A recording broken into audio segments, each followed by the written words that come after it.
Nitai Gaura Hari Bol, Hari Bol, Hari Bol, Hari Bol.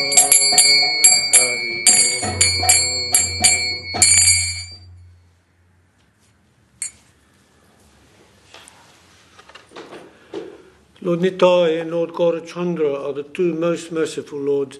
They are the crest jewels of all incarnations and the only source of transcendental ecstatic joy.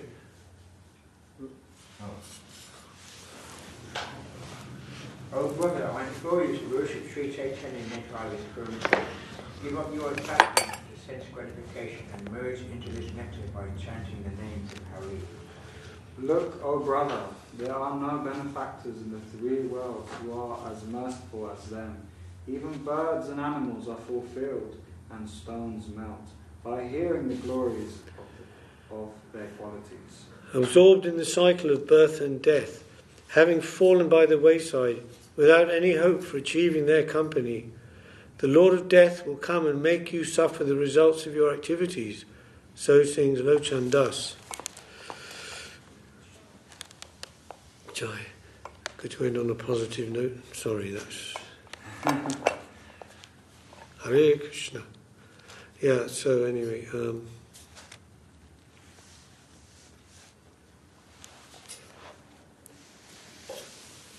Yeah, do the page 202. Yeah, because we did one before. We did the Trinada P one, and these are the extended versions of the Shikshastakam by Bhaktivinoda Thakur. He's done the bhajan for each one, and this is second verse. Okay, let's just chant the verse together. Second verse. You ready? Devananda Prabhu. Together. Nam Namakari Bahuta Ninja Sharva Shaktish Tatra Pita Niyamita Smaranena Kala Itattishitava Kripa Bhagavan Mamapi Dudaiva Mindisham Vihajanina Nuraga. Translation?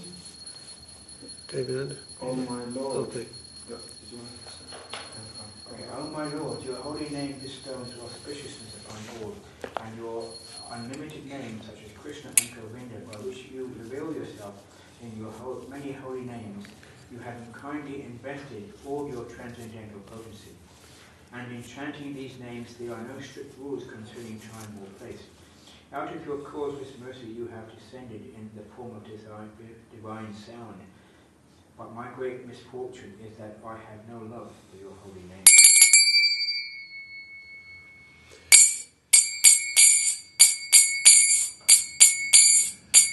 Udaya Sagar Taraite Prani Tuye Udaya Sagar Taraite Prani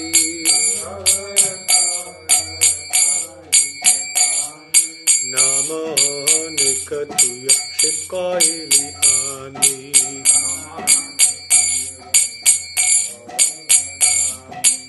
Sakala Shakati Dehi Namitohara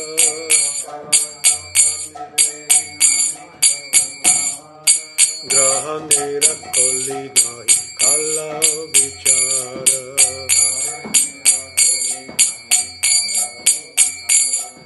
Srinama Chinta Manito Hari Shamana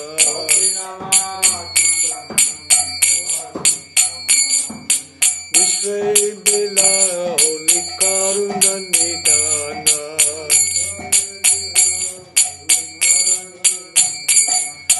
Tuya Doya Hai Channa Paramahudara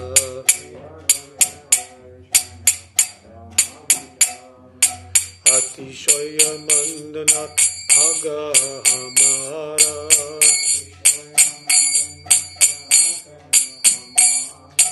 Nahi Janna Malla Namme Anuraga Mora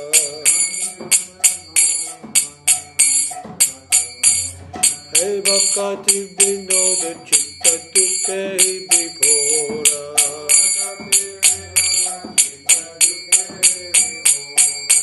Hare Krishna, Krishna Krishna, Hare Hare.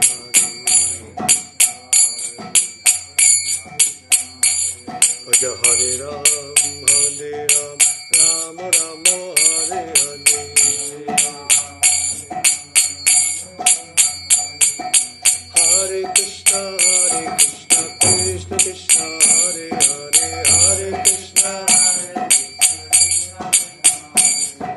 Hare Rama, Hare Rama, Rama Rama, Hare Hare, Hare Rama, Hare Rama, Hare Krishna, Krishna Krishna, Hare Hare, Hare Krishna, Hare Krishna,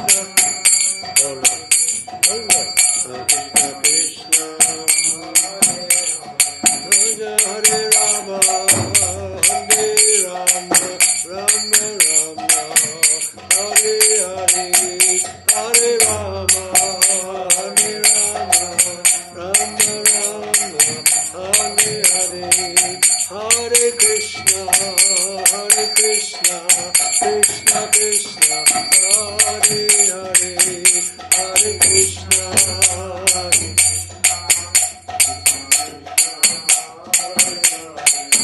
Hare Rama, Hare Rama, Rama Rama, Hare Hare, Hare Rama.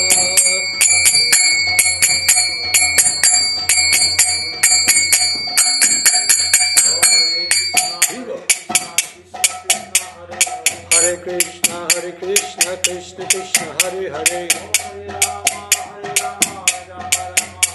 it's Hare Rama, Hare Rama, Rama Rama, Hare Hare, Hare Krishna, Krishna Krishna, Hare Hare, Bhaja Hare Rama, Hare Rama, Rama Rama, Hare Krishna, Krishna Krishna, Hare Hare,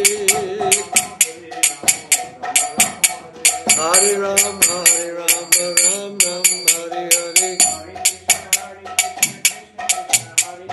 Hare Krishna, Krishna Krishna, Hare Hare, Hare Rama, Rama Rama, Hare Hare, Hare Krishna, Krishna Krishna, Hare Hare,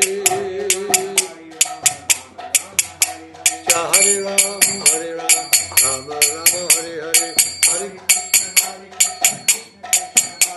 Hare Krishna, Krishna Krishna, Hare Hare,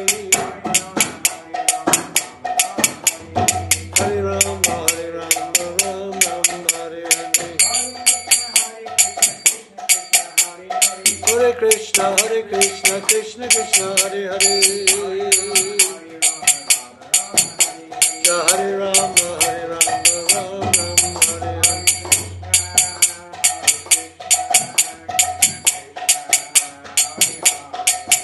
Hare Krishna, Krishna Krishna, Hare Hare,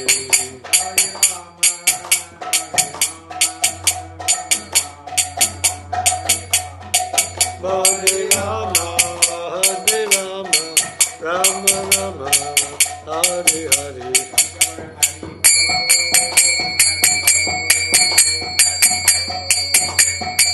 Nitya Gaura Haribo, Haribo, Haribo, Haribo, oh,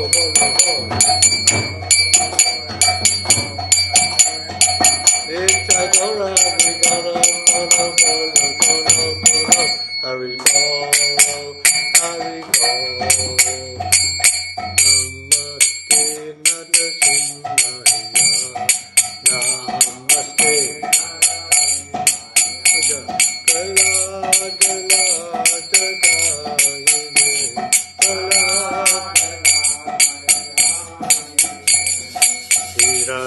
Hiranyakashipu Vaksha,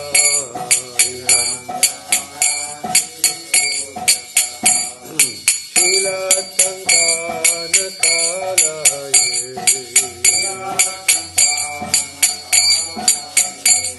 Ito Nishimha Bharato Nishimha, Yato Yato Yamitato Nishimha,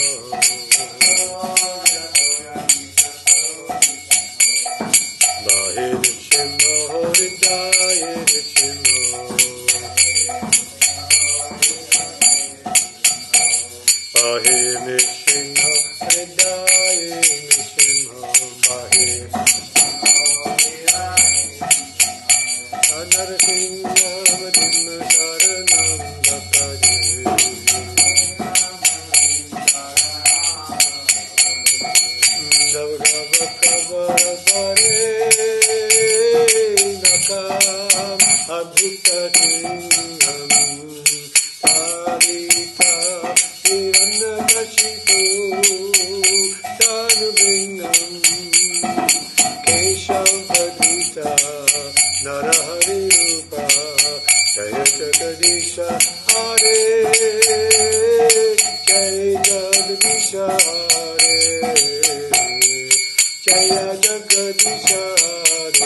Shri Hari Nam Sankirtan ki jai.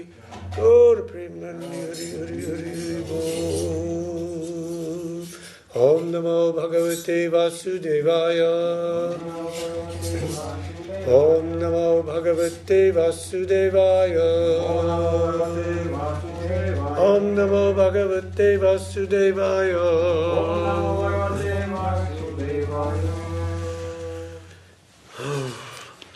I'm reading from the Bhakti Sutras of Narada Muni. Anybody heard of them? Okay, so is this operating? Yes, yes. So I can blast them out in the kitchen. Sorry. Yeah, they can hear you outside.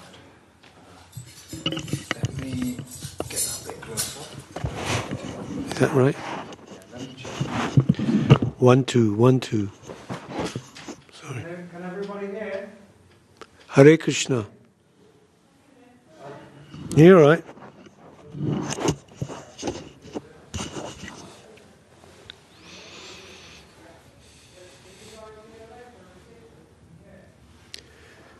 I kawana kuka kastiki itike wa akuna patini ine wala hebaka.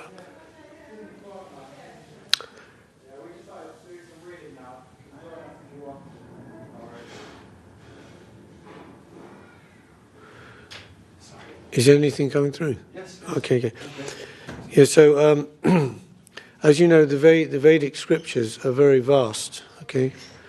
And you had the 4 original Vedas spoken by Lord Krishna, Bhagavan Sri Krishna, and to Lord Maha. So you've got the Rig, Sama, yes, Yajur and Atharva Vedas. There are many hymns in praise of the Lord Vishnu Narayan.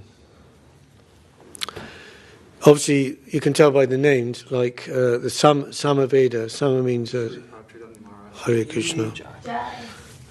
Songs, many hymn. You could say hymns, praise of the Lord. The Yajur Veda, like Yagya means sacrifice. So the Yajur Veda is dealing with the various sacrifices to God and demigods, right? And the Atharva Veda, the 4th Veda, contains the supplementary codes of Vedic knowledge, like medical science, given by Dhanvantari, is an incarnation of Narayan, Vishnu. Dhanvantari, you might have seen in the Ayurveda, he's got, is it distorting? Yeah, okay. He's like that, holding a kumbh, holding a pot in his hand, a kumbh, with the medicine. That's Dhanvantari. And he gave the Atharva Veda. Then you have the Jyotirveda, astrology, in its various divisions. Parashara Muni, he gave texts on that, and then later sages added to that. Then you have the architectural science, the Silpa. It's called the Silpa Shastra, dealing with architecture. Vishvakarma, he's the architect in the heavenly planets, and so on. So this vast knowledge. Then you have the Puranas, the corollaries to the Vedas. These give the histories of, and there's, as you know, 18 Puranas, and 6 in each category: Tamasic, Rajasic, and Sattvic. Of which the Bhagavat Purana, or Srimad Bhagavatam, is considered as the Amala Purana, the spotless Purana, because it deals most clearly and directly with the incarnations of the Lord and his pastimes. As you know, that was the Narad who wrote these Bhakti Sutras of Narada Muni. So he was the direct son of Lord Brahma, and the guru of Vedavyas, the compiler of the Vedas. And of course it was he who inspired Vedavyas to compile the Srimad Bhagavatam. I'm sure you heard many times when Vedavyas had finished his compilation of all the Vedic literatures, 18 Puranas and the Itihasas, Mahabharata, Ramayana, so many great works. Still he was feeling somewhat unfulfilled, and more than just unfulfilled, almost like a bit despondent. Why he couldn't understand why he wasn't feeling the fulfillment which he thought he should feel after such a great work. And then Narad, his guru Narad, came to him, banks of the Saraswati, and explained the cause of your disenchantment. Yeah, is that you have given so much in these Shastras, these scriptures, to benefit every class of people in the world, in their different stages of evolution spiritually. But the thing is, it can work in the other way, that they will be so much distracted by all these categories of sacrifices and rituals that actually they'll be missing the main point, which is the service of the Lord, Bhagavan, Sri Krishna. And he used the word jugupsitam, which is sort of like saying not cheated exactly, but you have, in a way, sort of misled. It could be misleading the people in this way, and this is why you're feeling this despondency. So he gave him 8 shlokas, like seed shlokas, and he said, you go and meditate on these shlokas, and then God will reveal to you what you should write in a final work which will complete the work of all the Vedas. That's why the Srimad Bhagavatam is called the cream of Vedic knowledge, or the ripe fruit of the tree of the Vedas. Yeah. So, and Galitam phalam means a ripe fruit. The fruit means when the fruit is ripe, then you can taste it, the sweet juice. And that is it, Srimad Bhagavatam. So then you have the different categories of sutras. For example, you have, we know about the Brahma Bhashya, or Brahma Sutra of Vedavyas. It's also called Vedanta Sutra. So sutra means a thread, like sucha, when you're stitching. It's called the English word sucha, from the Sanskrit sutra, means a thread which connects many things in one together. So big ideas, extensive ideas, conception is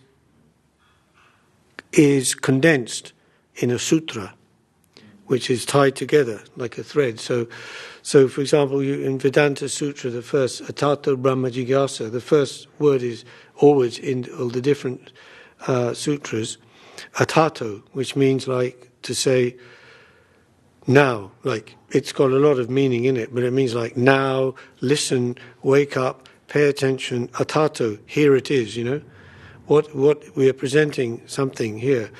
And so Atato Brahma Jigyasa, the knowledge of Brahma, the knowledge of spirit, your source, from where you've come, that which is from where everything comes, which is sustaining everything, and into which everything will enter at the end. That's the subject matter of Vedanta Sutra. And then, of course, as Guru Maharaj says, if you read in Search for Sri Krishna there, he'll say, but that is largely a dry thing, a dry or intellectual exercise, whereas Mahaprabhu has given the juice, the search for Sri Krishna, reality, the beautiful. So that's like, Vedanta Sutra is like the flower of the tree of the Vedas.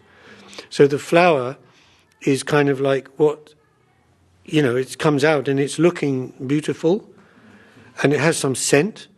You can't really taste it, you can't eat it or taste it. So it's looking beautiful and has some sense, some sense, some feeling, but it's not fully there. You know, that's Vedanta Sutra, because Brahma is spirit in general. It doesn't have the fullness of rasa, of Krishna consciousness. And so then the fruit is coming out of the flower. You know, it's like the essence of the flower is produced, is the fruit. And the ripened fruit of the tree of Vedic knowledge, Srimad Bhagavatam. So in the Vedanta Sutra, Atato Brahma Jigyasa, now this is the understanding of spirit. Then, for example, you have the Yoga Sutras of Patanjali. and these works, they're usually in most, like 4 chapters. So you have, like in Patanjali's Yoga Sutras, 196 verses in 4 padas, or chapters. And again, his one begins, Atta Yoganushashanam. So again, the word Atta or Atato, this is what is presented here, is Yoga Nushashanam, is the knowledge of yoga, linking with the Supreme. And then the second verse he says, what is that? What does it mean? What does that yoga mean? Chitta Yogash, Chitta Vritti Nirod, to calm the mind, to stop the oscillations, the vibrations of the mental mind stuff, and attain the one-pointed attention, samadhi. So that's, then in the 4 chapters he's going through many things, and that's interesting. When we had the this yoga meeting in Alexandra Palace, you remember? And I was mentioning there, you know, to the people, because it's very interesting. In the very first chapter, Patanjali, because we know that Patanjali was one of these philosophers from India. There were 6 called Saddarshan. So the yoga of Patanjali, Sankhya of Kapila, Buddhist doctrine, Mimamsa of Jaimini. There's 6, right? So, and Bhaktivinoda Thakur in his Sharanagati, he has his song where he says, all of these people, I see that all of these sages, these rishis, they've come to give something to the people, to help the people in their way and to the next stage of their evolution spiritually. And I offer respects to them at a distance. Keeping them at a distance, I offer respect. But for me, for myself, the dust of the feet of your devotees is my everything for me. So like that.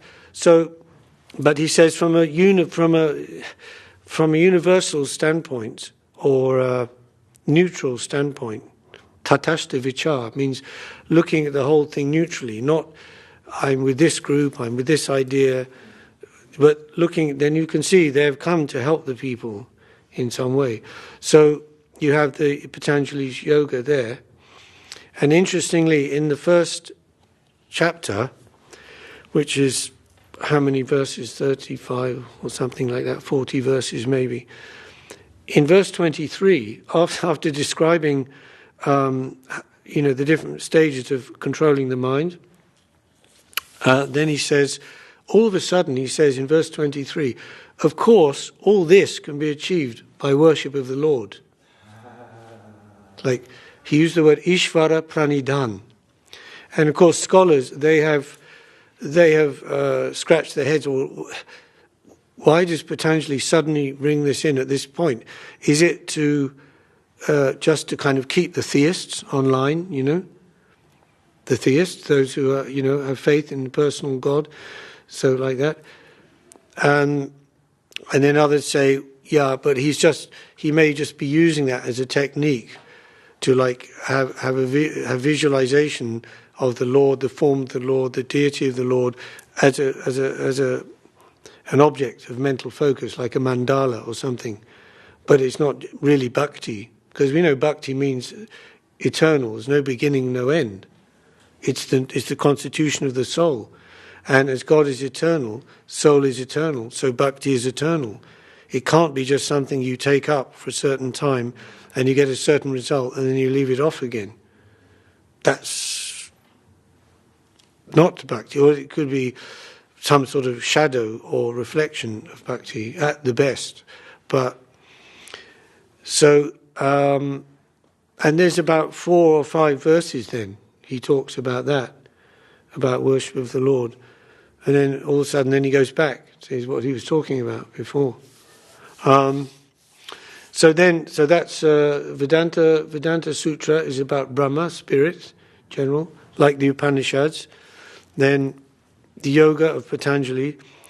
But then you also have in the Bhakti line, this Narad Bhakti Sutras by Narada Muni.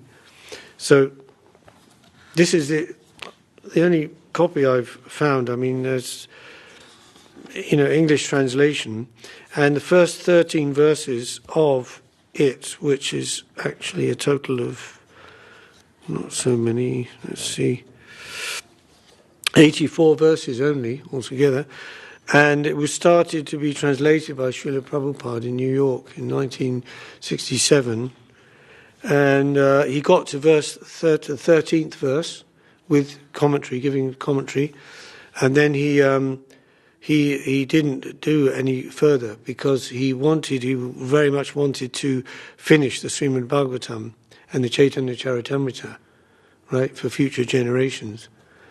So he put it aside, and then it was later, the final verses after verse 13 to 84 was done by Satsvarup Maharaj, his disciple, and this Gopi Paradadana, who was a Sanskrit scholar, and he passed away actually 2 years ago, but he also did the Brihad Bhagavatamritam, the big one, 3 volumes.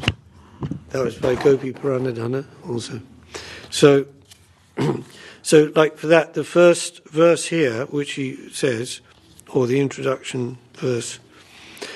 So remember, atato brahma jigyasa, atato ata yoganushashanam. Here we have atato bhaktim vyakyashama. Now, therefore, like now, you say now, just pay attention. I will try to explain the process of devotional service.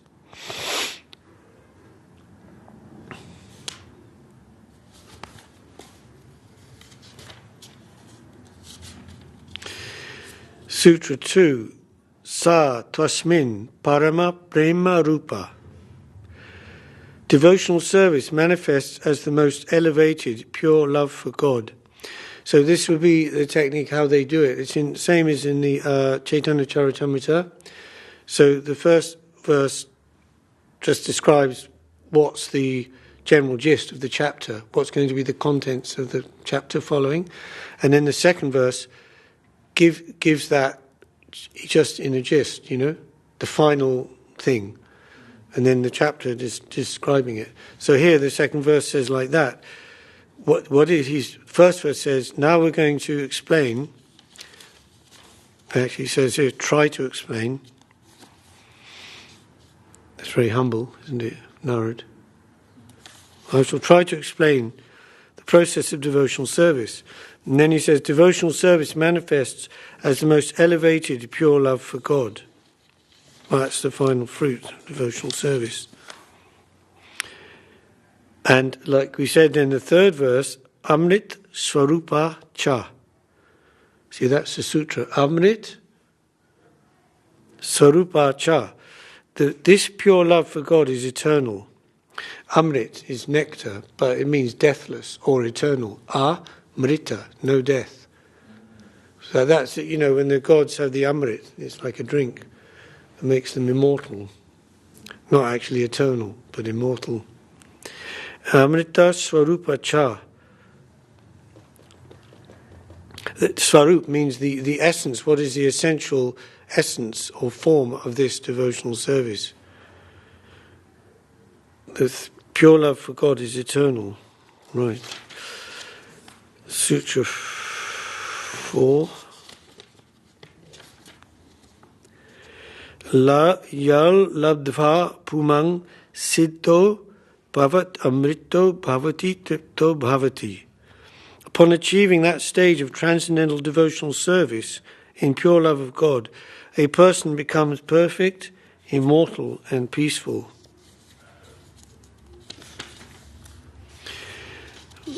Sutra 5. Yat prapana kinchid vanchati na sochati na dveshti na ramate notsahi bhavati. That reminds you of a verse in the Bhagavad Gita, right? Na sochati na kankshati. Brahma bhuta prasanatma na sochati na kankshati samak sarveshu bhuteshu mad bhaktim labate param. Chapter 18, verse 65. The verse just before Sarvadharman Parichaja Mamikam Shanamaja. So Nasochati means hankering, Nakankshati. Or he said Nadveshti. Hankering and lamenting. Not hankering for something at all, anything. I mean, materially it means. And not lamenting about losing, having lost anything, or not having something. So this is a symptom of a liberation. A person engaged in such pure devotional service neither desires anything for sense gratification, nor laments for any loss, nor hates anything, dveshti, nadveshti, nor enjoys anything on his personal account, nor becomes very enthusiastic in material activity. That reminds us of the Upadeshamrit in the beginning verses, where it says, over-endeavouring for mundane achievements. Okay, so, but he doesn't desire anything for sense gratification, nor enjoys anything on his personal account. But if the Lord is the centre, then everything connected with the centre, then actually everything which we might feel in life, in ordinary life, in the world, is an example, it's a common thing, isn't it? Everybody says, "Oh, I don't like doing the washing up; it's so boring." And they always think, in their mind, "Oh, I'd rather, I don't know, be watching the TV or reading their favourite book or doing something else." And they're just doing something just to get it over with, not concentrating on it, just to do something else. So they're always living in the future or the past, never in the moment, the present moment.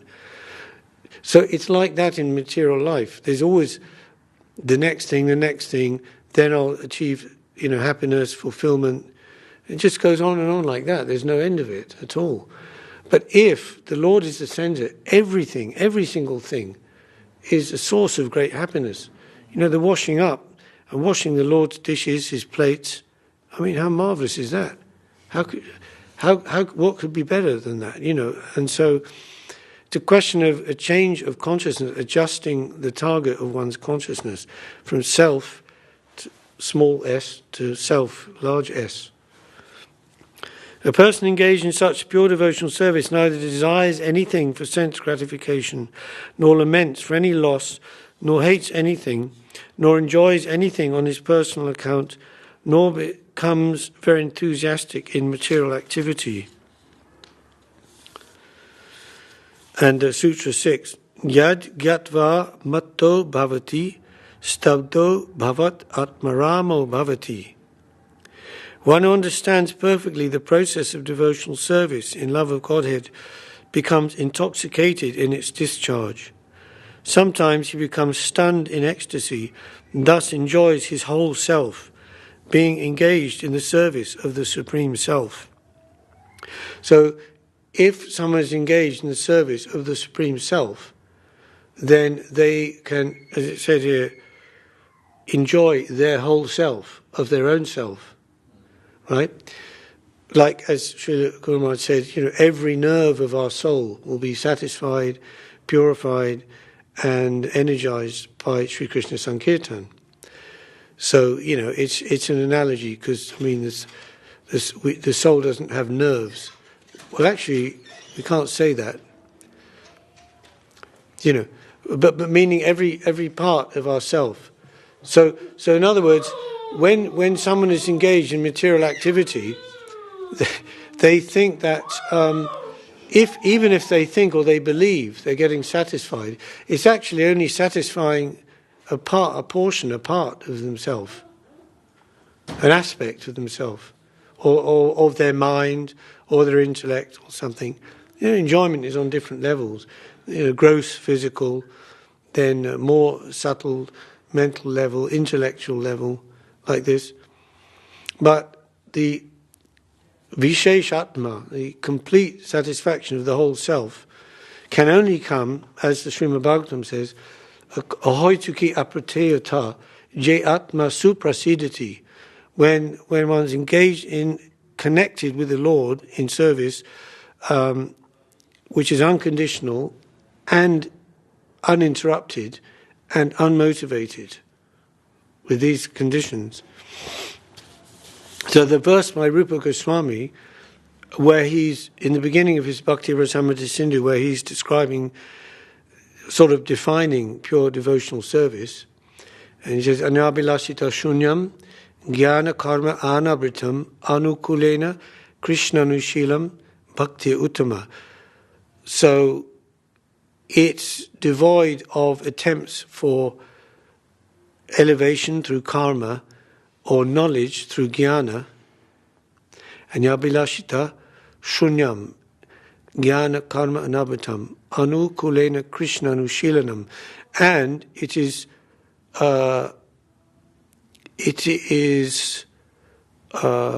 seeking Krishna, reality the beautiful, through service, but that service is favorable. Okay, so it means for the satisfaction of the Lord, as distinguished from, for example, demons are thinking constantly of Krishna, but in the mood of fear and hatred. So you may say they're very Krishna conscious, but that's not devotional service, because it's not anukul, it's not favorable for the service or satisfaction of the Lord. So then he goes on in Bhakti Rasamrita Sindhu to define pure devotional service, and he gives it in 3 categories. Like, for example, in Prapana Jivanamritam, Sharanagati, where it's divided into 6. The 6 things, accepting what is favourable and rejecting what is unfavourable for the Lord's service, embracing the guardianship of the Lord, and full confidence in the Lord's protection, full surrender and humility, and full self-surrender. So it's like 2, 2, 2. So similarly, pure devotional service, Rupa Goswami says, first, Klesh Agni Shubhada. The first thing is, Klesh Agni means the miseries, material miseries are reduced, suppressed. Klesh Agni Shubhada, and auspiciousness in the life is increased. And just like a plant, when you see the seed of a plant comes up, it germinates, 2 leaves come out, isn't it? Not 1, 2 leaves come out, 1 on each side. So one side is negative, reduction of material suffering, and positive increase of auspiciousness. Kleshagni Shubhada. Then the second, Moksh Laguta Krit Sudurlabha. Kleshagni Shubhada. Moksha. Yes. The second is the whole concept and idea of liberation, like moksha, it becomes insignificant due to the rasa and happiness of devotional service. So moksha lagu takrit. Lagu means light, just very insubstantial, like a feather. There's no weight, there's no substance. Moksha lagu takrit. And sudurlabha, but it is very difficult. It is very, you can say, difficult or rarely to attain the pure devotional service. And then the last 2 are moksha laguta krit, sudurlabha, sandrananda visheshatma. The effect of it is completely satisfies the self, like we were saying, every nerve of the self. Sandrananda Visheshatma, and the last is Sri Krishna Karshani Chasha. That it's so devotional, pure devotional service is so powerful that it brings Krishna under its control. Sri Krishna Karshani Chasha. Krishna, in a sense, you could say, Krishna himself feels himself obliged to the devotee for their service. So just imagine the power of bhakti, pure bhakti. Just like Krishna is controlled by Radharani because of her bhakti. Of course, that is in that level. And so here the Shakti, the Bhakti Shakti, is controlling the source, the origin, the Shaktiman, the possessor of the potency. The potency is controlling the possessor of the potency. This is devotional service. It's a very unique thing.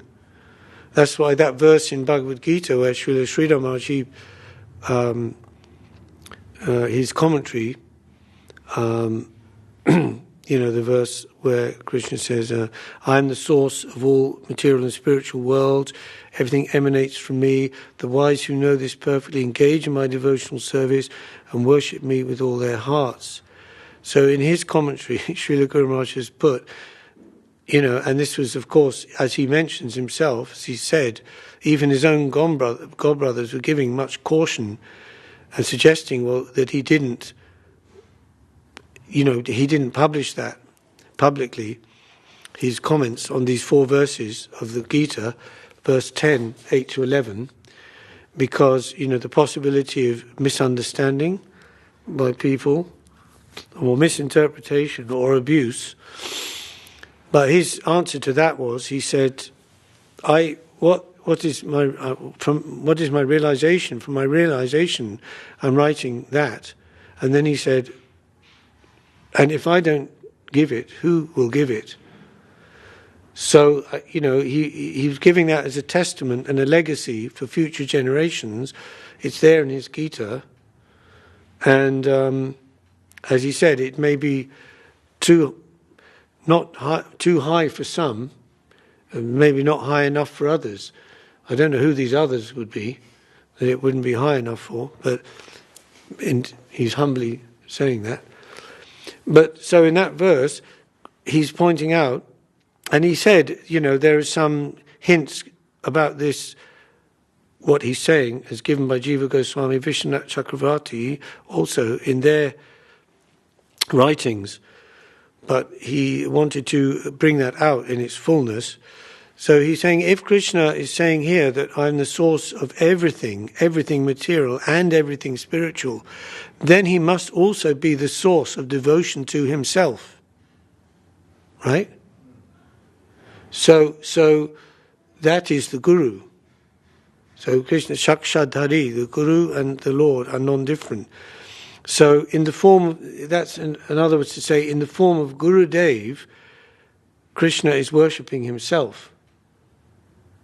And this is why it could be seen as dangerous, because of course the Mayavadis will get hold of that one and say, oh, just see, God is worshipping himself and we're all God, so we're actually just worshipping ourselves. The meaning isn't that,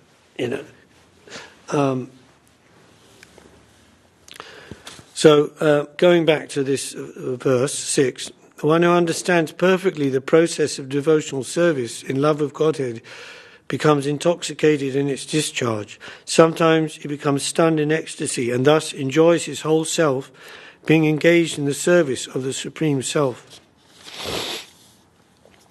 Sutra 7, Sa-na kamaya-mana nirodha urupatvat.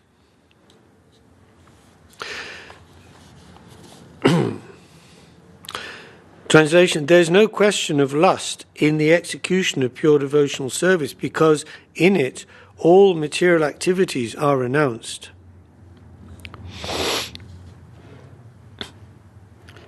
So that's, again, repeating that point, that in devotional service there's not lack of engagement, there's full engagement of body, mind, senses, intelligence. But that's not like the material engagement.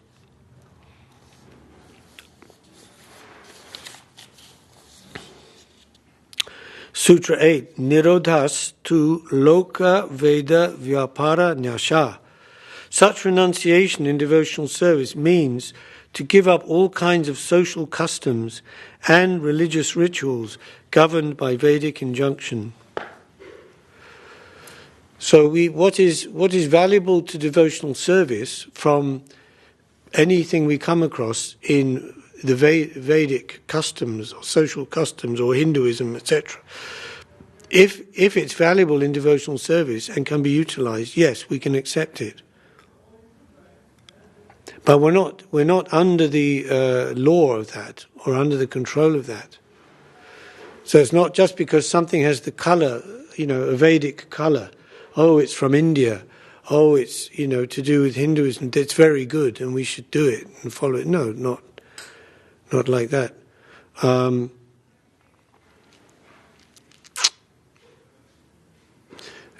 example, in his Raghunath Das Goswami, in his Manashiksha, in the very first verse, he gives 11, he says, these are the 11 worshipable objects. And he says, the Dambasis, residents of Vrindavan, the Guru, and he says the Vaishnavas and the pure Brahmanas. So we are aspiring to be Vaishnava, not to be Brahmana, but still, in terms of life, the Brahminical sort of standard is good and can be accepted by us. Like, for example, rules of eating, sleeping, working, as we find in Hari Bhakti Vilas and so on and so forth. But our aim isn't to become, Brahmanas like that.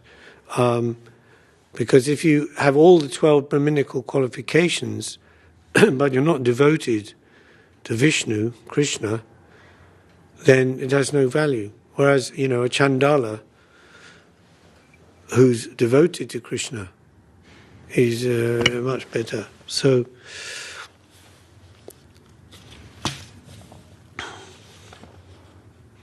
like in Jaiva Dharma, Bhaktivinoda Thakur, when he's talking to, I think it's Premdas Babaji, talking to his disciple, describing about Diksha, Vaishnava Diksha initiation. And he says you should take initiation from a pure Vaishnava, and that Vaishnava can be from any caste or no caste.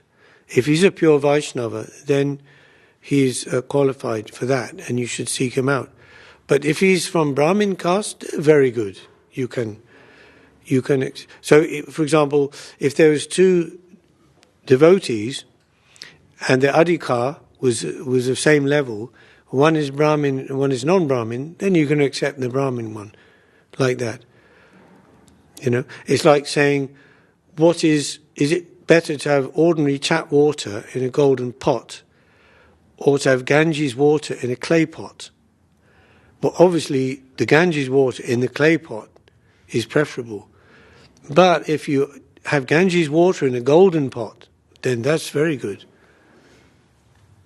Do you see? Yeah. So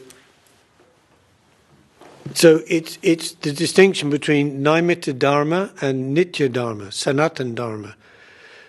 The rules and regulations which are given for life, this conditioned life, what to do, what not to do, and those things. But they're in the ultimate, they have no ultimate value. But for the time being, in the situation of conditioned life, they should be followed. They can be followed, definitely. So, Sutra 9, Tasmin Ananyata Tad Virodhi Shudashinata Cha. Narad says, renunciation also means being exclusively dedicated to the Lord and indifferent to what stands in the way of his service.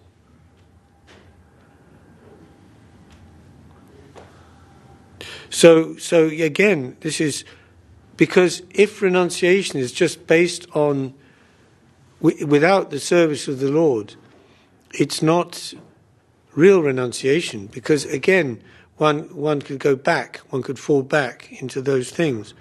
Whereas being exclusively dedicated to the Lord, that is giving the strength and the connection that allows one to remain separated from other things,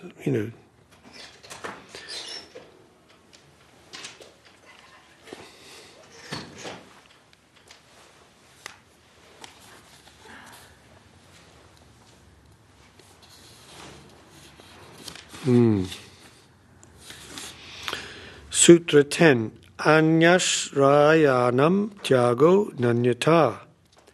Anyashrayanam Tyago Nanyata. Exclusive dedication to the Lord means giving up all shelters other than Him.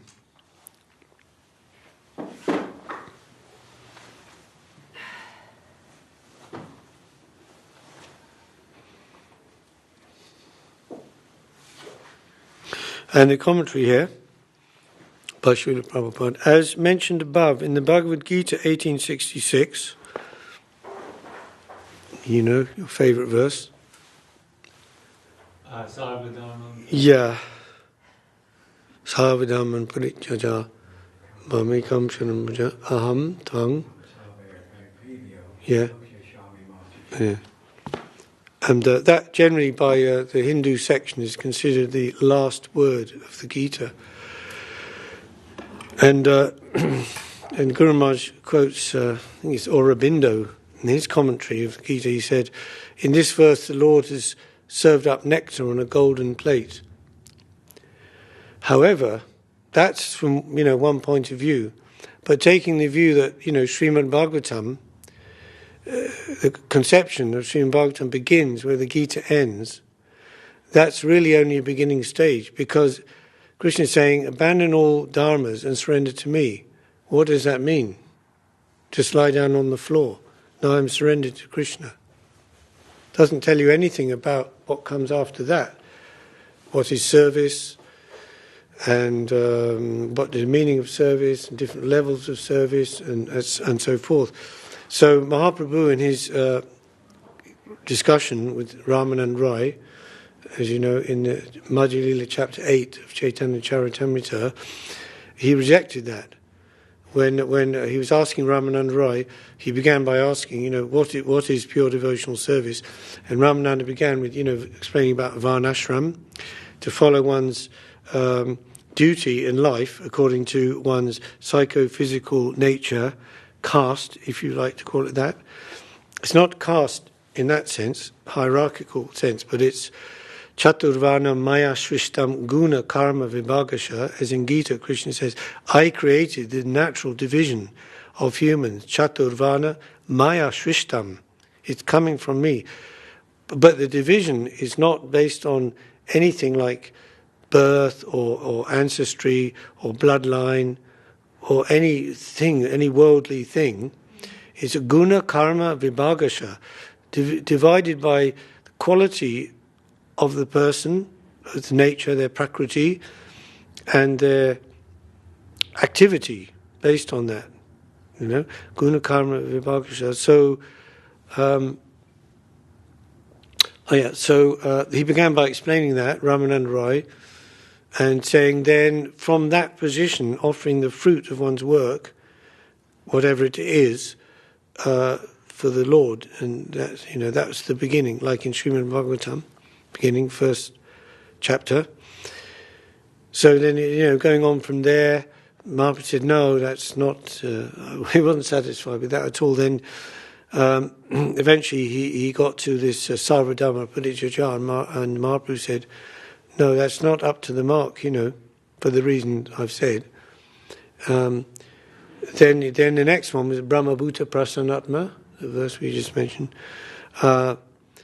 that in the stage of complete purification through following one's life and offering the fruits of one's work to the Lord, Nasochiti Nakanshiti, one attains the stage of Brahma Bhuta, free from hankering, free from lamentation.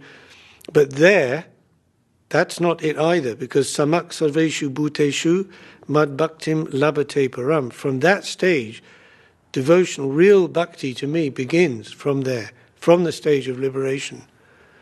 It's not like by doing bhakti one gets liberation. So Mahaprabhu was, like somewhat satisfied. He said, oh, that's interesting, yeah. Go on, say more. Eko baho ar, go further, say something more. And then he went to describing devotional service for Shanta and Dasya Sakya Vatsala Madhurya Bhav. He went on and on and on, and finally said, yeah, this is wonderful. Is there anything else you know? And then Ramananda says, well, actually, I haven't seen anything anywhere in any shastra or anywhere about this, but I have some idea myself. It's my idea. If you'd like to hear that, I can tell.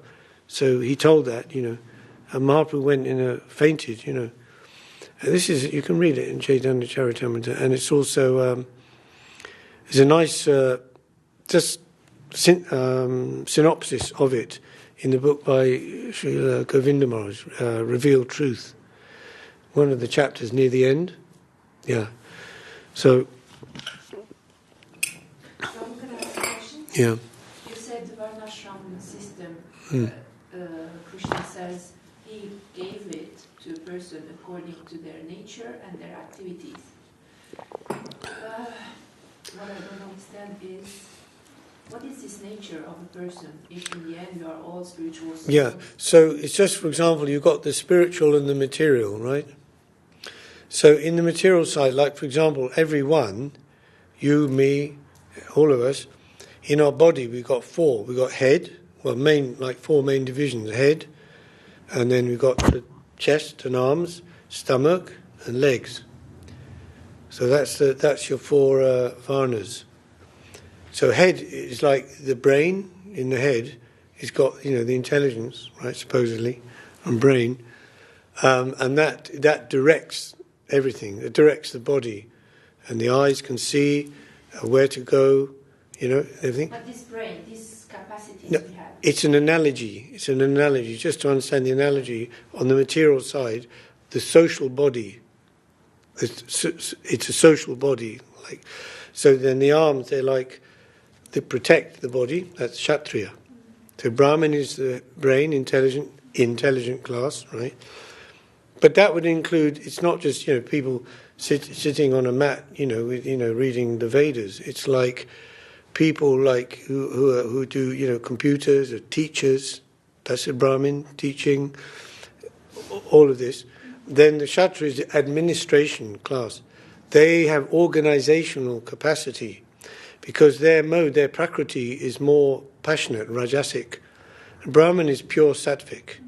And they, like the arms protect the body, that would be like the military police, supposedly, right? I suppose. Like in Ireland, you have your Garda Síochána, which literally means the protectors of the peace, not enforcers of the law. Yeah. So that's the Kshatriyas. So they take advice from the head, and then they protect the body, the social body. Then the stomach is the producers. They produce the food, like farming, food production, and commerce and industry, and all these things that the economy basically, and the Shudra means the workforce, labor force. So, according to the modes of one's physiological, psychophysical makeup, and it's always mixed. It's never even a pure Brahmin. He may be purely in the mode of goodness, but there will be some connection, rajasic or tamasic. For example, well, maybe the purest, person, but then they have to sleep. They get tired. They go like this, inertia, that movement, that inertia, that tiredness, that going down, that going towards the earth, grounding into the earth. That's tamas, the lower mode, and the rajas, the energy for action, and then sattva means just pure conscious, pure existence. So it would be like saying the candle, the wick, and the flame. The flame is the light, that's sattva, and the wick is the rajas, and then the candle is the tamas. So it's always mixed, and they're always, like in the Gita, Krishna says they're always moving. They're always changing. Sometimes tamas is in prominent. So one just only wants to sleep. I don't want to do anything. I know I can't. It's too much. I got to just lie down and sleep. Bus. That. Then sometimes rajas. No, what are you sitting there for? Go. Come on, let's get out there. Let's do. Get out and distribute the books. Right. And then sattvic is Om Shanti.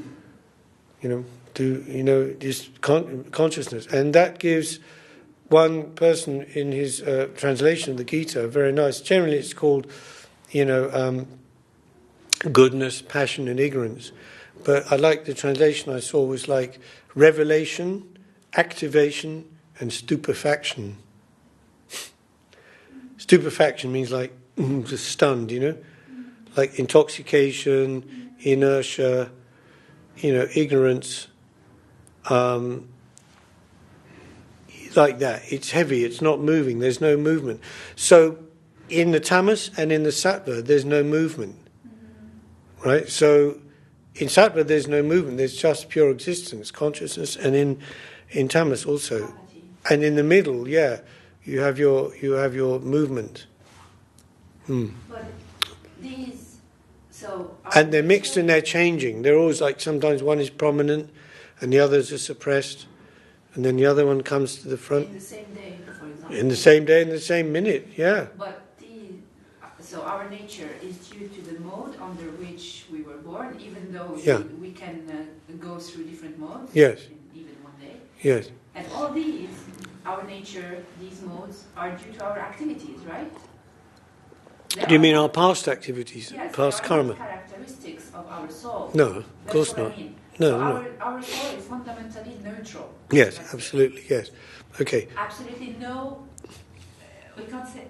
But what is difficult to say to understand is why, for example, the person has built this amount of has a tendency. How to explain it? It's hard to understand that there is no tendency in the soul, no natural tendency, independently of the activity. Excuse me, I'm just going to sit on that chair. You know? Could you say that again, please? Hard to understand. Permanent tendency in the soul, independently of the activities of the person. What? Could you explain that, Tarek, what she's saying? Well, the tendency of the soul is to serve either the illusion or the reality. But the person who is born in the let's say, mode of passion, doesn't it mean that they have were often born under this mode? Isn't there a constancy? What do you mean, life after life? Yes. Isn't there some constancy, you say? Consistency? Permanency? No, some there's tendency that no, there's no consistency. Prakriti, material nature, is always in a state of flux and state of change. Confucius, actually his real name was Kung Fu Tzu, but he said the only constant is change. I don't know if he actually said that, but it's attributed to him, you know. So yeah, you look in a river, okay, so it's one river, that's not changing, but it's always changing. If you look in the water, it's never the same, but it's the same, but it's never the same, right? So nature like that, Prakriti, it's always changing. Nothing stable, nothing. That's the whole thing. That's the whole problem, you know, of conditioned life, you know, and so because of that fact, there has to be organisation in society. If one is going to proceed towards a spiritual destination, it can't just be haphazard. Everyone, we're all souls, you know. No, there has to be varnashram. That's why Krishna gave it. For society, yeah. And the associates of Chaitanya Mahaprabhu, who are of a marginal energy, like Srinivas Thakur, as they are of a marginal energy, they can fall into the material world, no? No, because if you're talking about Srinivas Thakur, it's interesting actually because he's supposed to be an incarnation of Narad Muni, and we're reading the Narad Bhakti Sutras. That's what we started with. So no, he represents the Jiva Shakti, but in the pure stage. He's a pure devotee. Yeah. We can't say of So this it's not- kind of people that they have a tendency in their whatever. I think I'm totally wrong. It's all good. I think when these kind of souls incarnate, every time they incarnate, isn't there a permanent? You see, there's so many souls and so many categories and so many things. It's like, certain souls, by the special will of the Lord, they may repeatedly incarnate as pure devotees for some purpose to help others. You know, other times there may be they're sent by the Lord. They're not conditioned souls who are repeated birth and death, and then have proceeded or ascended through practice and association to the pure stage, and then go back to Godhead.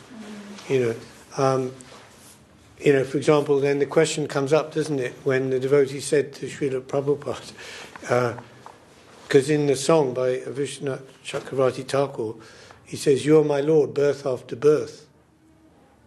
But does that mean then, because the disciple, who's conditioned soul, there will be disciples who are always falling, That means the Guru himself can never go back to Krishna. Because he's got to come back and save them, birth after birth. No, it's not like that. He can go back to Krishna, but Krishna can send some soul, who is then able to connect with that fallen soul in their stage, to help them from that stage that they've got to. So... Okay. Thank you. Yeah.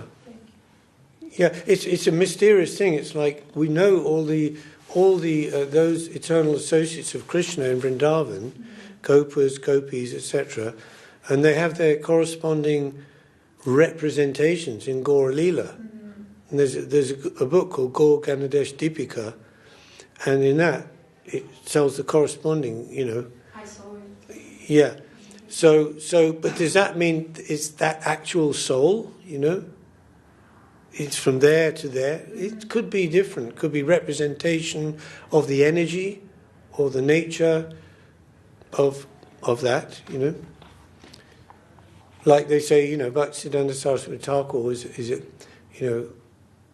it's an incarnation of Jiva Goswami, but it's not actually the soul, same soul like Jiva Goswami.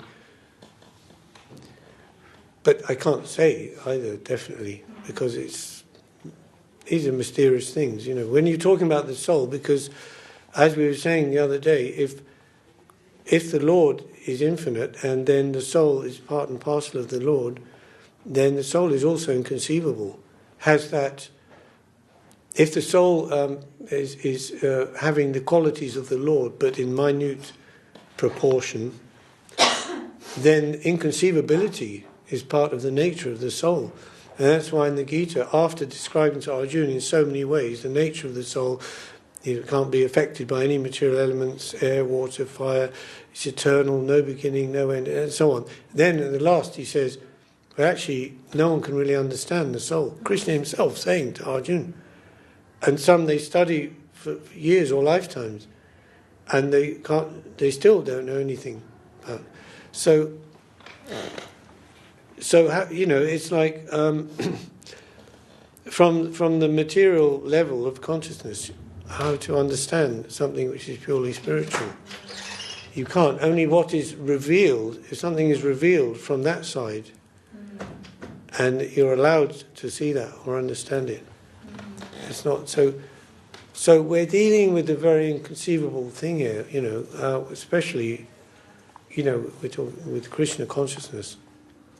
With Krishna, the general conception of people about in this time about New Age idea, ascension idea, that the original source, as they call it, source, whoever or whatever that is, just was one, and then divided himself, itself, herself into split up into so many atomic particles to experience the creation which the source had created. That's kind of the ultimate thing that they think. I mean, any... You mean so, the impersonalists? You mean the impersonalists? Or? They're not... Well, again, it's not... It's very mixed. To have a pure impersonalist is very difficult. One time Srila Govinda said, I've never met a pure atheist, a true atheist.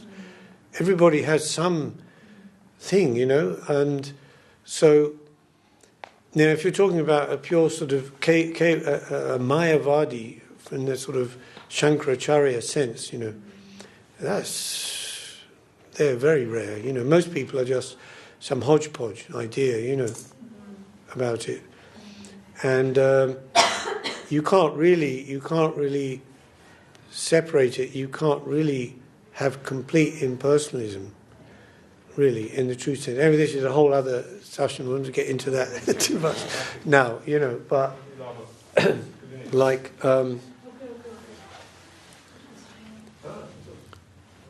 so, because even, this example, like the drop of water merges with the ocean, they all say that, then there's no drop now, it's just the ocean. Hello? But that drop, it's apparently merged, but, the the molecules of that drop are there in the ocean as molecules still in the ocean, but it seems to merge, but they're still there.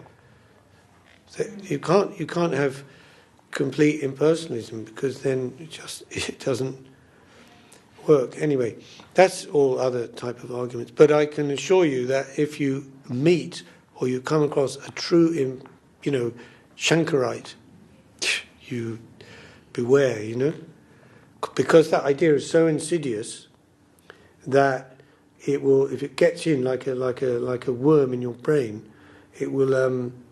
You'll feel your bhakti, so whatever bhakti or concept of bhakti you have, be shattered, like a mirror shattered into 1,000 pieces. Very painful and very, like Mahaprabhu said, sarvanash, your bhakti will be completely destroyed, decimated. And that's the effect of it, because Lord Shiva is Shankara, Adi Shankara is Lord Shiva. So Lord Shiva is the Lord of destruction, so he can do that, and that's why he was. Is that me? That's why he commissioned by the Lord to give the so-called Mayavad philosophy. Said only you can do it, and Lord Shiva said, "Yes, but Lord, I'm your devotee. How can I give some teaching which is against your devotion?" And the Lord said, "This is necessary in Kali Yuga, to separate not the atheistic tendency people to a different section, keep them away from the devotees." And Bhaktivinoda Thakur gives an example like a hospital. You have more diseased and less diseased. You can't mix them. Then the less diseased will be contaminated by the more diseased. So you have the more disease in, sort of intensive care unit or something over there. And so in one way that's very insidious and very absolutely against the path of devotion. And but in another way, Shankaracharya laid the foundation for Krishna consciousness, for Vaishnavism. Why? Because when Shankaracharya appeared in India, Buddhism was the predominant religion. Actually, the whole country had been converted to Buddhism by the order of Emperor Ashoka. And, so whatever Hindu Brahmins or Pandits were there, Vaishnavas, were kind of suppressed, or more or less just doing their thing, in their own, just like at the time of Mahaprabhu, under Mohammedan rule, similar. They were doing it in their own houses and that, but, so in order to make the first step towards Vaishnavism, away from Buddhism, because in Buddhism it's complete rejection of the Vedas, right? Buddha, there's no reference to the Vedas. You never find Buddha saying, in the Bhavishya Purana we find this, and they're giving some talk on that. No, just he didn't deny them. He didn't say Vedas are bad or anything like that. He was his necessary incarnation for that time in India. I actually read a book about the life of Buddha. It was fantastic, and it was saying that because these so-called Vedic yagas have become so abused from their original form, and that people are doing yagas for like anything, just anything. Like as Guru Maharaj said in his Golden Volcano, to facilitate the marriage of cats and dogs. Literally, having a cat marriage and a dog marriage. Because I used to think, is that like a metaphor or something? Like people marrying like cats and dogs, like loose living type of way. No, they were actually doing that and worshipping these very minor deities, Vishahari and so on, these expansions of Durga Mata, It's just completely ridiculous, completely material, just for complete material benefits, nothing to do with, what to speak of God, nothing even to do with spiritual anything. So he wanted to stop that, Buddha, that... So, and in this book he was saying that he was so powerful, Avatar, right, Shaktivesha Avatar, that he would be travelling with his monks, and he would go in a certain village, or he wouldn't even go in the village, he'd be outside the village, and they'd be having some yajna there in the village, and he'd just stand there, and then people would like look up and say, who's that? And they would just get up and just go and fall on his feet and join him, join the Sangha, you know. It's a power, you know. But the conception of Buddhism is there's no Atma, no eternal soul. That's the thing. That there's the consciousness, yes, consciousness exists, but it is one of the 5 skandhas, which are, and there's no explanation about where or how these came from, or were they created. It's just going on. It's just one thing produces the next thing, and that produces the next thing, and that's been going on eternally. But I mean, that's not really an explanation. But anyway, all that aside, the concept that consciousness isn't eternal, like Atma, as we understand it, no beginning, no end. So, you know, then by certain, you know, practices and so forth, one can realize nirvana, which is described in various ways, like extinction, like a candle going out. But what does that mean? Okay, just my point is that in order to get back to proper theism, like Vaishnavism, you couldn't do it just in one jump. First of all, the authority of the Vedas had to be re-established. So Shankaracharya, he came and he said, no, the Vedas are the authority, and Vedanta Sutra, right? But his interpretation was impersonal way. So he's saying there is consciousness, and consciousness is eternal, absolutely. No beginning, no end, consciousness. But Tattvamasi, we're all that. There's no individual jiva soul as such. That's an illusion. There's only Brahma, right? So it was like partly, you know, it was... Transitioning. Transitioning, yes. It re-established the authority of the Vedas over Buddhism, and then Buddhism became more or less out of India. It's still there in certain pockets, Sri Lanka, certain areas, but it went out. It was much more successful in East Asia, you know, Vietnam, Cambodia, then with you know, China and Japan. Yes. Yeah, so because you know, Indian tendency is always to worship anything, worship that. You know, it's like a devotional samskar which they have. You know, that's why it's supposed to be a good birth, right? Bharata Bhumate Konyuja, you know, in Chaitanya Charamana. If one is born in India, it's a fortunate birth from that point of view. Of course, nowadays that's another very double-edged thing. Like, as you know, Prabhupada, his Western disciples are fortunate in that, you know, they or we coming fresh to this without any preconceptions of Vedic idea, you know, from the mother, the grandmother, the great-grandmother, all the stories coming down, or maybe all mixed up a bit, hodgepodge, you know, Brahma, Vishnu, Shiva, it's all one, it's all the same. We didn't have any of that. So when the pure devotee came to it's like this, we could accept it. Whereas Indians who've had all that experience and then are conditioned to that and think, oh, you can't tell me anything. I've learnt this from my grandmother, you know. So there's advantages and disadvantages to both sides, you know. But, yeah, so then on that foundation of consciousness, then later on, the, you know, Vaishnava people came, like Ramanuja, Madhvacharya, and they explained that actually, yes, the individual soul is eternal and is one with and different from Brahma, from the Absolute, from Krishna. And then they just explained it in slightly different ways. The 4 Vaishnavacharyas, Ramanuja, Madhvacharya, Vishnu Swami and Nimbaka,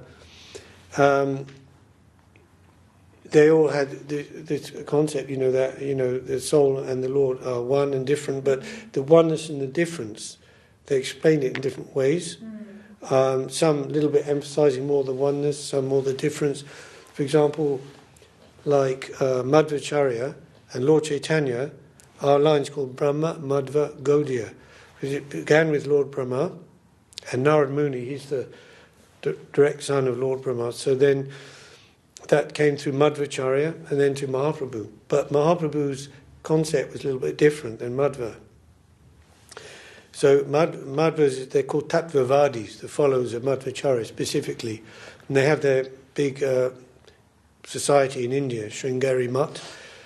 And, they're hardcore, pundits and everything. So his philosophy, again, was called Dvaita. So that's why you see Madhvacharya in the pictures, he's like this. Mm-hmm. It's not victory, it means Atma and Paramatma, two, distinct. Okay, so you could say of the four acharyas, he most clearly or distinguished Atma and Paramatma. And some people say that's why Mahaprabhu appeared in his sampradaya.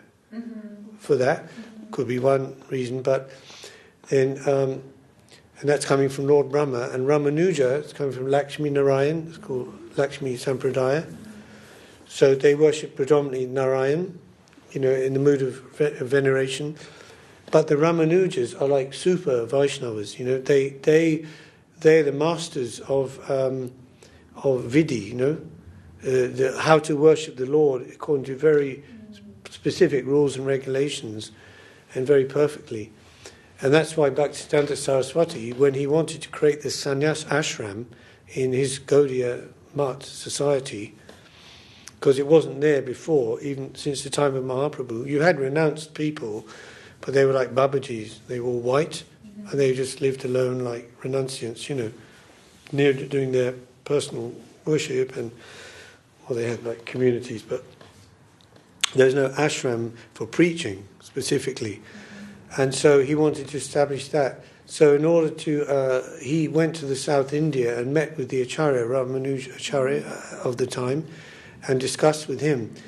So, and he inculcated that into our line, so when you see it, if they do a yagya, like we have a diksha, second initiation, this yagya, all these mantras, it's all from that, a lot of it's from that. Plus, one book called Hari Bhakti Vilas, which was compiled by Sanatan Goswami and Gopal Bhatta Goswami. But again, Gopal Bhatta Goswami, he was a Tamil, he was from South India.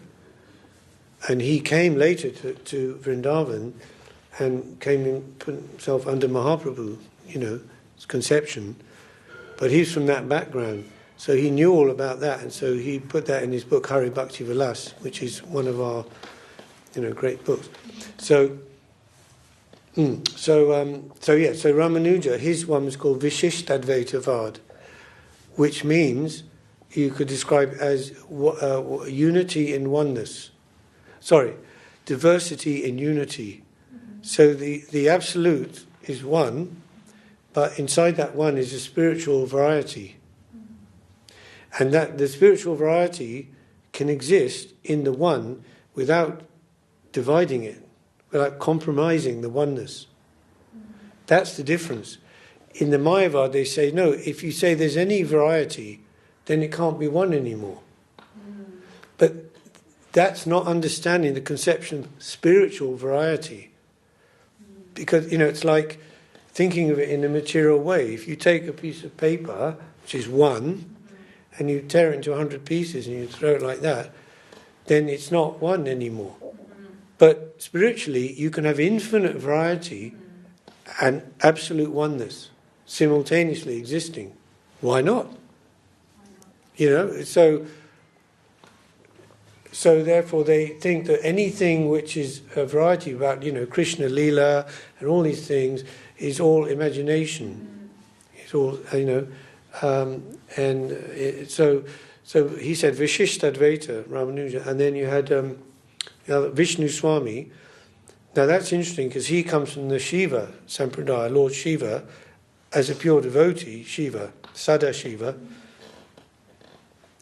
And Vishnu Swami, when I look at it, I can kind of see that that's kind of like a little bit more on the side of oneness. He's absolutely Vaishnav.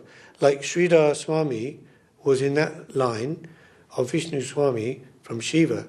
And his commentary on Srimad Bhagavatam was very much revered by Mahaprabhu. He's quoting, Sridhar Swami says this, says that, And even one devotee, I think he was named Devananda, he was like, what's the word, abusing it, or disagreeing with Sridhar Swami. And Mahaprabhu was very angry, and he ousted him. So Sridhar Swami. But his one's called Shuddha Advaita. Shuddha Advaita. It literally means pure oneness. Yeah. But as Srila Maharaj says, the oneness and the difference actually is not. We shouldn't think of it materially like as in some sort of fixed way. That's also so. And then Nimbaka Swami, his one comes from the 4 Kumaras. You've heard of the 4 Kumaras? Sanat, Sanandana, Sanat Kumar, and what's the 4th one? Sanaka, yeah. Sanaka, Sananda, Sanatan, and Sanat Kumar. Bit of a tongue twister, yeah. So these 4 Kumaras, they were born from the mind of Lord Brahma. And, in the story, they were... he commissioned them to be grihastha, He wanted them to be prajapatis, to produce the human population. But they refused, And he cursed them, and there was something like that story. But so they're nitya brahmacharis, like boys, small boys. Yeah, so there's a sampradaya from there, and that comes through Nimbaka. And actually, Nimbakacharya's teaching is very close to Mahaprabhu, probably the closest of all of them, even closer than Madhva, in a way. Yeah. But the difference is one. So Mahaprabhu, when he came, he gave his, as Achincha Beda Bed, Tattva is called, means simultaneous and inconceivable oneness and difference.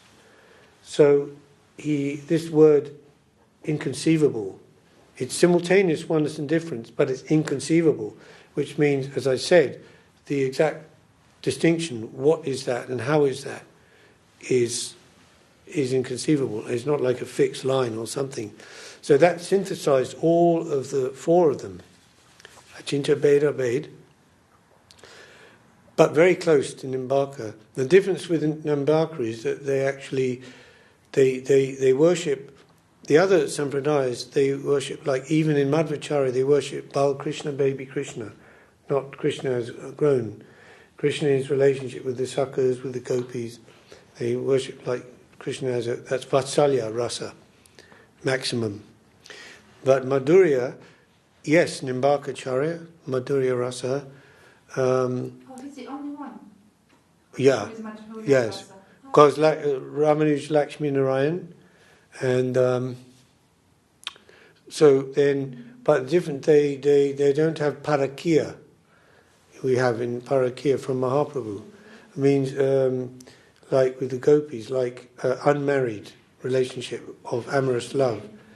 Whereas Nimbaka is up to Svakya, the queens of Dwarka, who was married with Krishna, and like this. So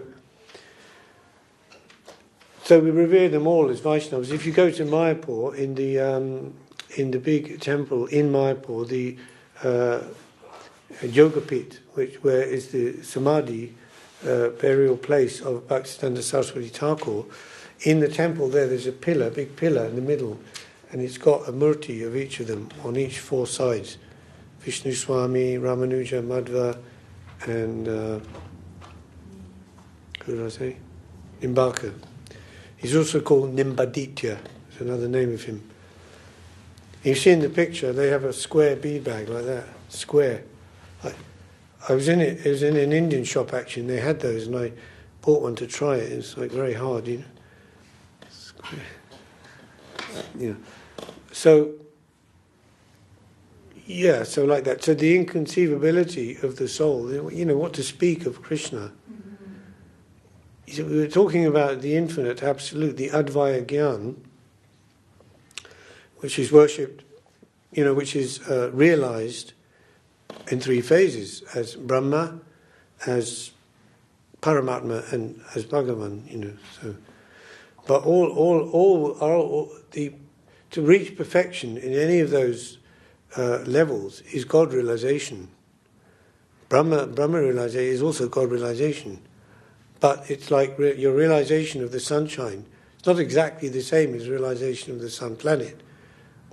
And it's not the same as realization of the sun God, the personality inside, But you can't say it's not realization of the sun, isn't it? In one way. So, it's Advaya Gyan. It's one undivided spiritual truth, but realized differently. So, and the thing about it is that in each stage, because of that realization, if a person has the fuller realization in that level, they will tend to think that that's it. There's no more than that, Of course, So that's very hard. That's why the Mayavad conception is so dangerous, because in that stage, they can't accept anything else. They think they have, in the words of Sri Ramanuja, PhD degree in spirituality, absolute oneness with Brahma. So you come telling all about Krishna consciousness, very dangerous. So Mahaprabhu said to Asat Sangatyag e Vaishnavachar, when someone asked him, who is a Vaishnava? And there's so many answers you could give to that. Somebody who chants Hare Krishna, somebody who worships Krishna, so many. But the way he answered was, Asat Sangatyag e Vaishnavachar.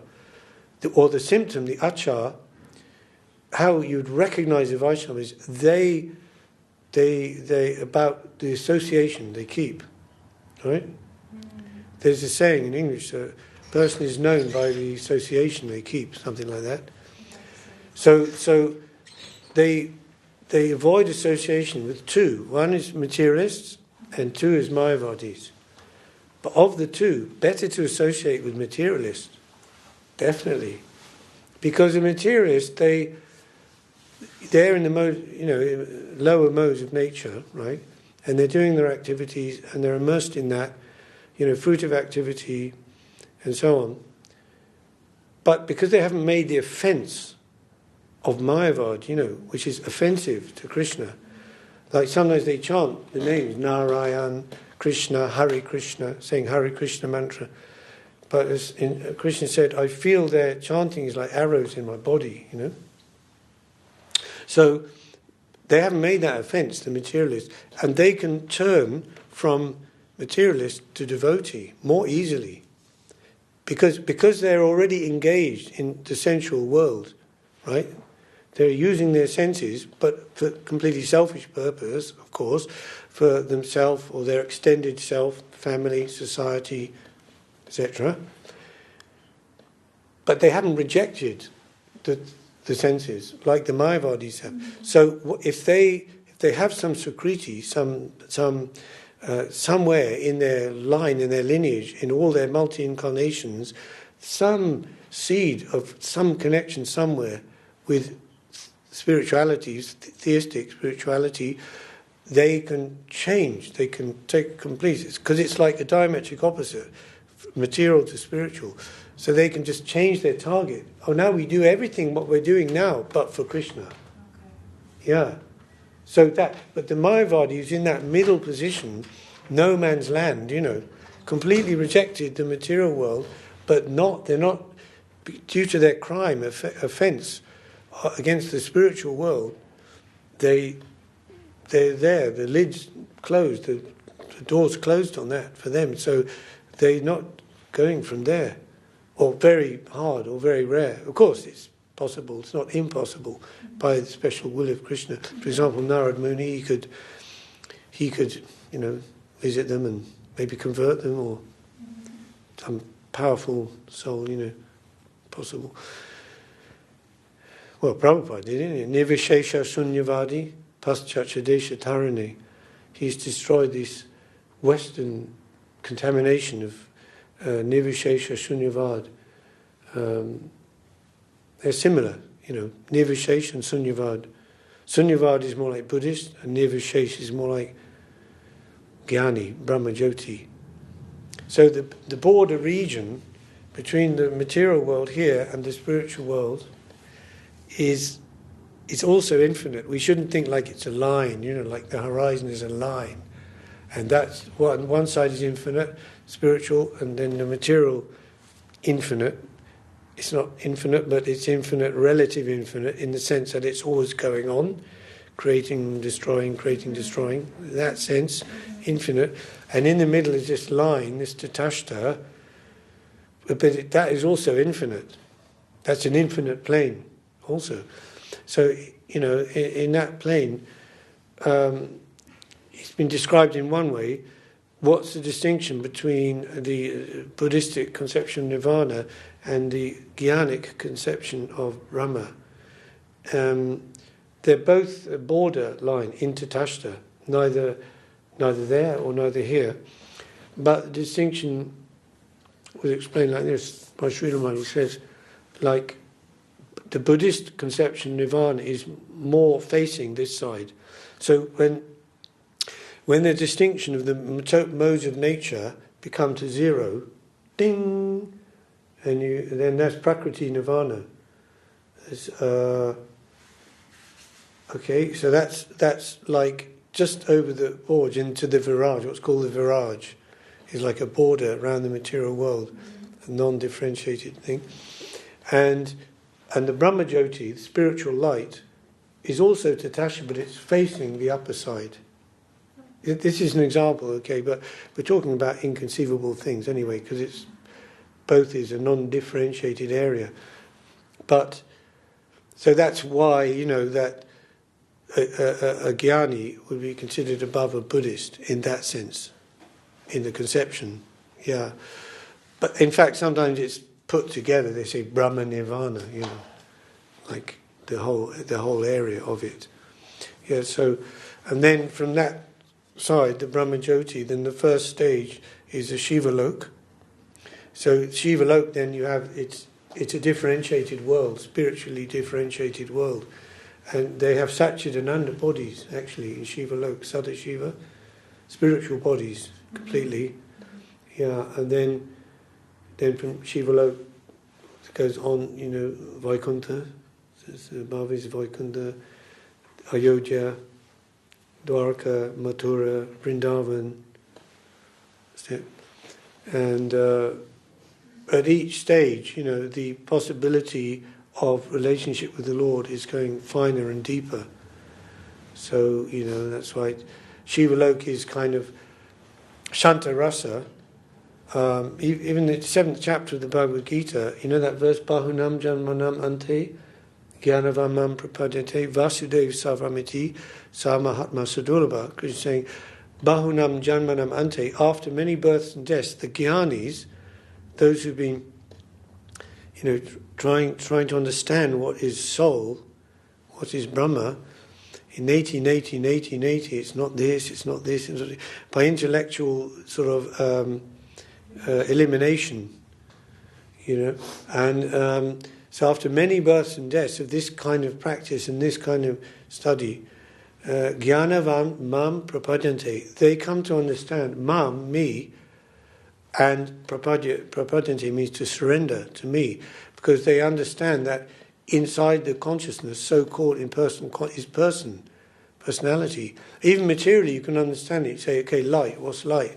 But there's like molecules of light and atoms of light, isn't it? It's not a nothing, it's so even nothing is made up of something. Right, okay. So Jnanavam Mam Prapadyante, the personality within consciousness, Sa Mahatma Sadurlabha, such a great soul is very rare. So it's rare that someone can come to Krishna consciousness from jnana. It's possible, of course, as we have fortunately somehow, in different ways, but usually through connection with devotee, because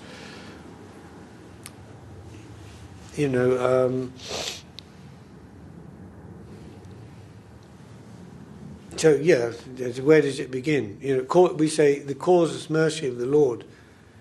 I've come to devotional service by the causeless mercy of the Lord.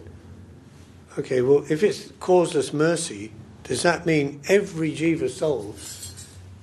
If you take, if time is infinite, and the mercy of the Lord is infinite, does that mean the conclusion is that every jiva soul will become a pure devotee and go back home to Krishna eventually?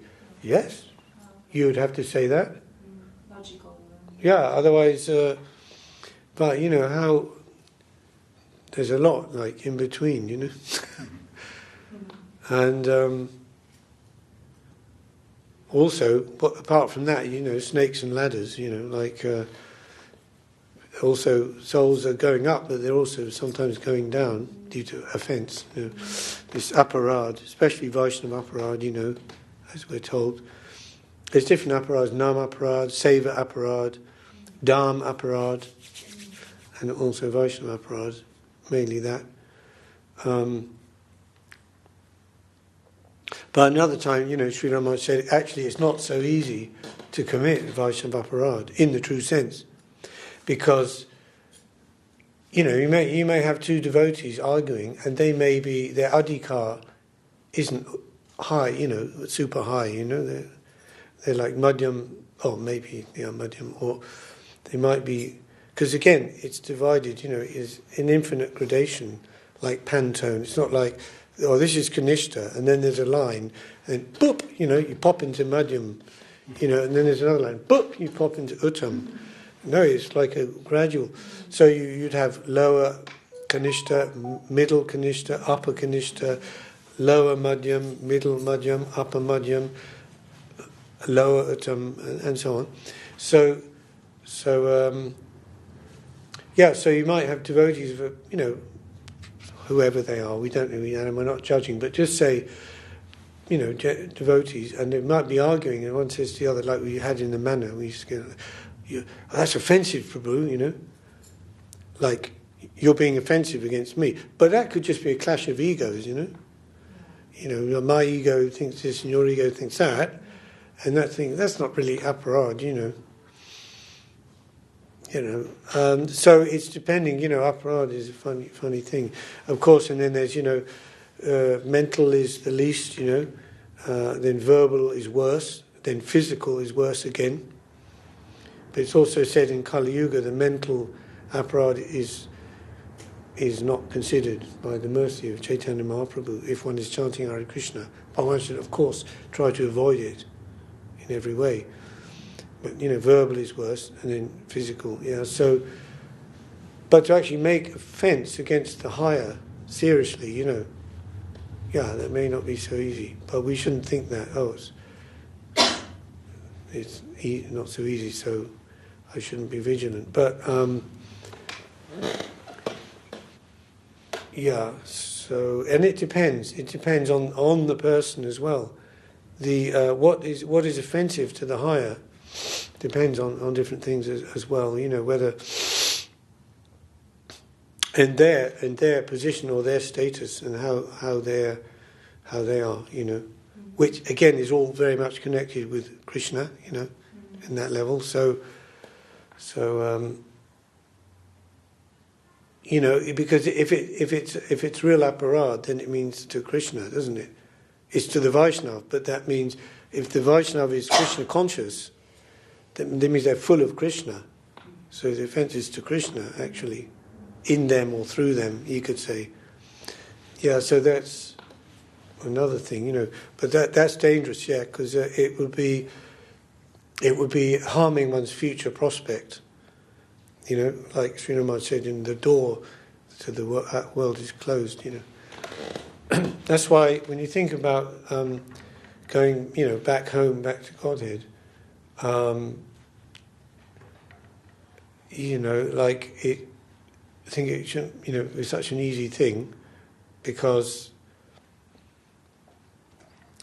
obviously who is going to be there, or who is there, is of a complete compatible frequency with Krishna, and with the souls who are there.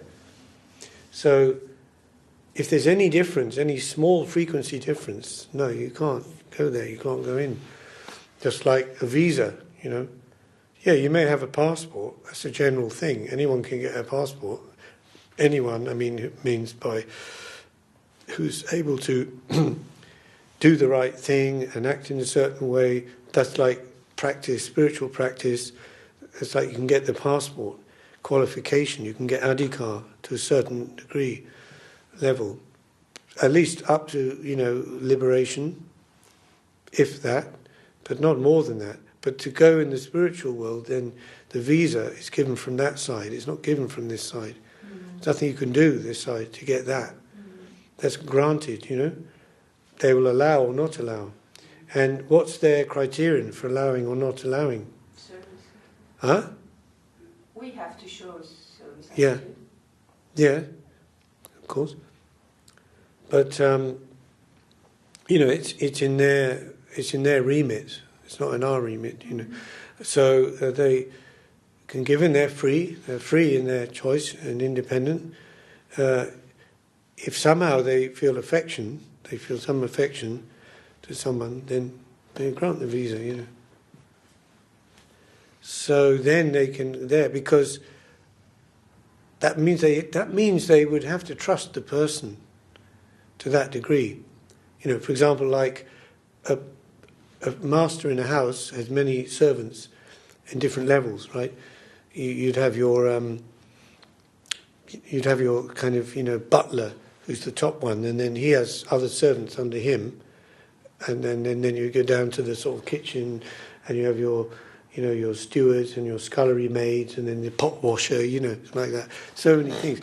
So they're all servants, but if a servant is very long time, has proved their consistency, has proved their dedication, then the master will give them the keys to the house, will trust them to that extent, you know. By giving you the keys, now you can do everything. You can also engage other servants, bring them in to the house, and I'll leave that with you. I'll do other things, you know.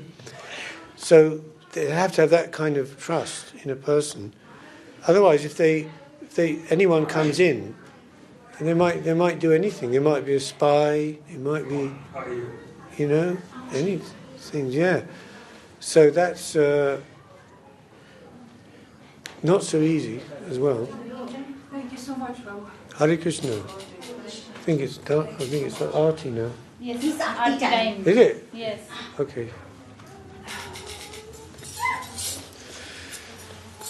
Jai Srila Gurudev ki, Srila Guru Maharaj ki, Jai Shri Sriman Mahaprabhu Giriraj Prabhu ki, Jai Shri Harinam Sankirtan ki Jai, Gaura Premanande Hari Hari Bol.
Don't cry. What happened? What is it, Mom? Mom, come to Mom.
Jai Srila Bhakti Devi Maharaj ki jai.